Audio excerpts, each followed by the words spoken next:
Hey guys, this is the first video of a series that I'm starting titled Frequently Not Asked Questions.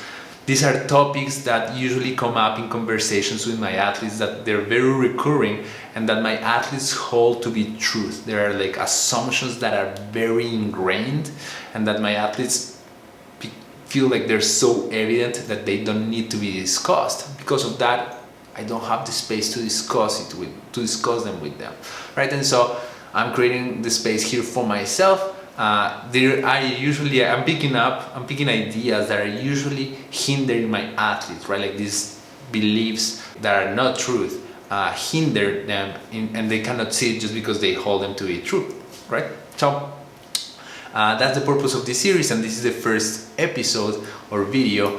So welcome. Good. So the topic of this first video is very simple. This happens specifically with athletes that are for which body weight is very important. Think about climbers, think about cyclists, runners, swimmers, triathletes, even fighters, wrestlers, CrossFit athletes, gymnasts, so on. You know, like athletes for whom body weight is very important. So the idea is the following. This is gonna sound obvious to you because that is the problem, that it sounds obvious. The idea is the following. These are athletes that think, hey Juan, if I lose weight, I will have to produce less work, which means that I will produce less work in less time, which means that bam! What you just saw there was Cody's first amazing FX that he just put there, just some amazing video. I don't know what he put there because this video is gonna go out without my approval. I'm just trusting Cody. So let's go back after that amazingness. Let's go back to the idea. So the idea is, if I lose weight, I have less work to do. I will be able to do that work in less time. Boom, Jesus Gainz, right? Like that is it. That's the idea, and that sounds very obvious to you. And you're saying like, Juan, why the f are you doing a video for this? I hope Cody beeped that. Anyhow, hear me out. So there's two analogies that I think are behind this logic. So the first analogy that I have, and they're very similar, but the first analogy that I have for you is this one. So if you look at these two pictures, the first one shows a Willys truck with a lot of coffee in it, and the second one shows the same truck basically without coffee.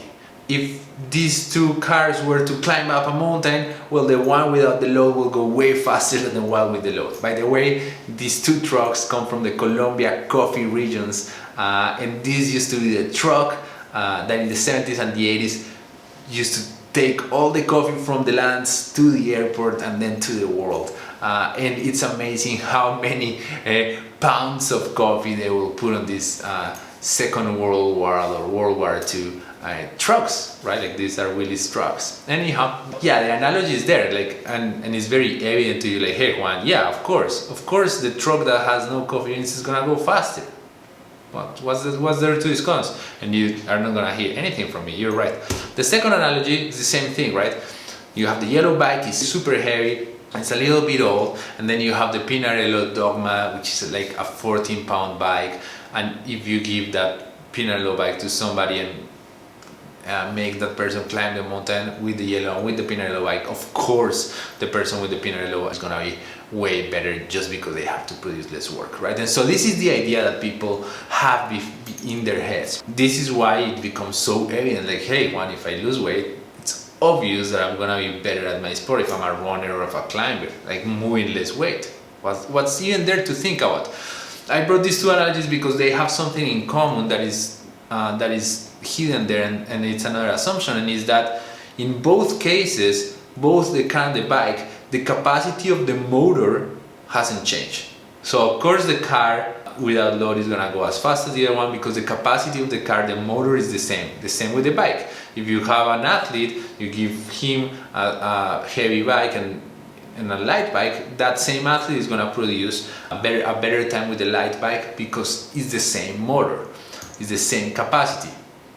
That assumption is fundamental, and I'll tell you why. Because if we look at the idea behind this, the logic behind this is really this: if I lose weight and my capacity stays the same, produces gains. The big fat problem is that if you lose weight, your capacity might not stay the same. Hear me out. If you lose weight, you could be losing muscle, for example. And that for most people would be like, yeah, that could be a problem. Second problem, even if you don't lose muscle but you lose fat, you could be altering the machine. And chances are you will lose a little bit of both. But people has in their head that like if you just lose fat, fat is that tissue that is good for nothing other than to make you feel bad about yourself. And so if you lose it, boom, you're a better athlete right away. You got rid of, trim the fat, trim the excess, boom. That's a cultural belief that is based on nothing but advertisement. Fat is endocrine tissue. It has a biological function. It's not there just because. That fat helps with recovery, helps with the transfer and the metabolizing of vitamins and other nutrients. All the cells in your body, their membranes are made out of fat, so if you have a good fat system, those membranes are more pliable, and it means that the nutrients can go in and out of the cells better, which is super important for energy production and so on. So even if you, let's say, when you lose weight, you only lose fat, that doesn't mean your capacity stays the same. And the next point is very important. If you are very lean already, if you lose weight, so if all you need is to lose 5 pounds, right, like not much, anything between 1 to like 7 pounds, if you change that, you're messing with your capacity. You could be helping it, but you could not. And in most cases, what I see is that you, like, the leaner the person is, the more you're messing with their capacity. And so in the logic, if I lose weight, I make gains, maybe, and the leaner you are, this is not true. When you are over fat or overweight, what happens is that this excess of fat or weight is actually messing with your capacity. And so as soon as you take out the excess, well, your capacity has improved, right? Is it that you have to do less work? Yes, part of it. But most of it is also that your machine is better. You have improved both capacity and less work. But once you move down the curve in which you're leaner, then that logic of the capacity staying the same while losing weight stops working, right? And so this is the problem with that idea that most people don't see, and that makes that logic not truth. And the fact that they don't see it and that they assume it as truth is very problematic, because it makes them believe that all they need is to lose weight. And so they focus on this thing where like maybe their weight is perfect, and what they have to be thinking is like in improving their nutrition, to eat a little bit more actually, to improve metabolic conditioning and so on, like more volume of training, whatever it is, right? Like completely different avenue than losing weight. And all the cultural ideas and stupid ideas that we have about losing weight that lead athletes to make bad decisions, right? And so it can become a very problematic thing. It can become also very frustrating. And I think one of the hardest parts is that for most athletes, it becomes an excuse. If you look at this problem, it becomes, the only thing that I need is if I can get rid of this, boom, happiness, right? So for many people trying to lose weight, they are always waiting to lose weight to feel happy. And these athletes that usually don't consider themselves in the same problem are doing the exact same thing. They're not taking ownership of their capacity at all. They're putting it all out there on their weight. And that's problematic for any athlete, right? And so that is the big fat problem with this. Of course, the underlying idea there is a very naive understanding of how the body functions, in particular, and this is my sense of the thing, of what is the role of fat in your body. That is the main thing today for the frequently not asked question about losing weight and making gains. However, because I am annoying, or like I don't know, or because I just like to think a lot, I took some questions that can be derived from this topic and that I think can be very useful. So one of the things that I noticed and that is important in this discussion is that the athletes that are super worried about losing weight to make gains have usually a problem with metric fixation. So hear me out. If you are the athlete that is like that has both bikes, the heavy and the light one, and you do one race with the heavy and then do the same race with the lighter one, and your time improves with the lighter one, why is that meaningful to you? Like, does that change in time really means you were a better athlete? No. Actually, remember that the whole assumption behind all this logic is that your capacity stays the same, right? It doesn't make you a better athlete. It just made you a better time. And hidden in that logic of the if I lose weight, I make a better time, is also the idea that your capacity is not changing. You're not bettering yourself, you're just getting a better time. Which doesn't mean you're a better athlete, you're not a better machine. But the athlete is so focused, so fixated on the metric that cannot even see that, right? And that for me is very important, because what I want from my metrics is actually, hey, they're showing me that I'm becoming a better athlete. And in this case, the athlete that is like just thinking about losing weight to change the metric is losing the point of the metric, right? And so that is the first point of this discussion. A second discussion that happens when I'm talking about these topics with somebody, like, because I usually explain something to my athletes, like for example, I have a lot of cyclists and they're like, should I buy a new bike? And I'm like, well, let's train with the bike you have, and when the moment comes when you have a later bike, you have a better time, boom, bam, like you'll be better. And so there's a deduction that most people do from there that is like, does it mean that like should I train with more weight?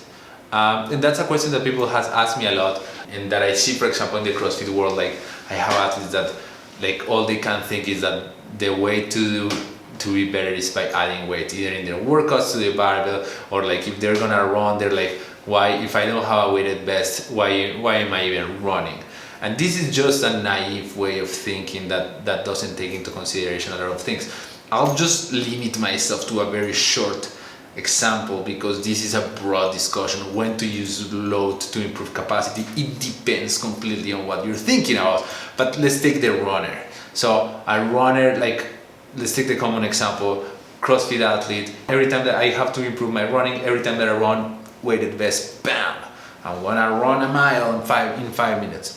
Is that helpful? No, not really. For most of the athletes, it's actually hindering, and I'll tell you why. Because usually what happens is that athlete will have very poor aerobic capacity. They cannot run, and what they're doing by weighting themselves is increasing heart rate very hard, because if you're using a weighted vest, you're increasing heart rate. You're not increasing strength or good positioning or running mechanics or anything. You're just increasing heart rate, which means not that your aerobic system is working harder, all your other systems are gonna start working harder, and you're running slower, right? And so you're making your system work harder at lower speeds. What you really want with an athlete of this sort is to improve their aerobic capacity. So what you really want is that they can keep their heart rate pretty low and increase their speed. So that's what you want. So loading them is doing the opposite. It's not a good idea. It does feel better psychologically. So what that athlete will tell you, like, anytime I took out the vest and I run, I feel super like, well, yeah, of course. Does that make you better? No, not all. Perception is a weird thing.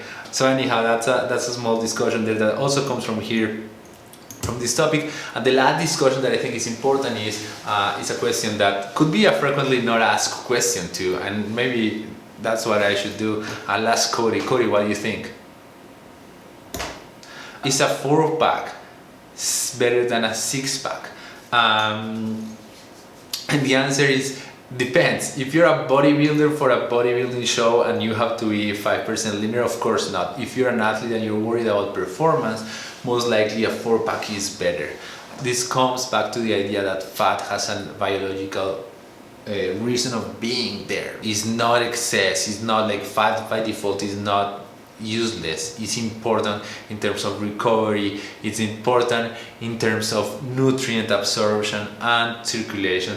And so what I have found is that most of my athletes thrive with a 4-pack, and when they get leaner, they're not any better. This is not, of course, an idea that comes from me, or like that I'm the only one observing it. This is all over the place, and you can even find it with professional athletes will tell you that. Anyhow, one of the things that happens is that the six-pack idea is an aesthetic one, is not really a physiological or performance one, and so like we're kind of fixated on that one.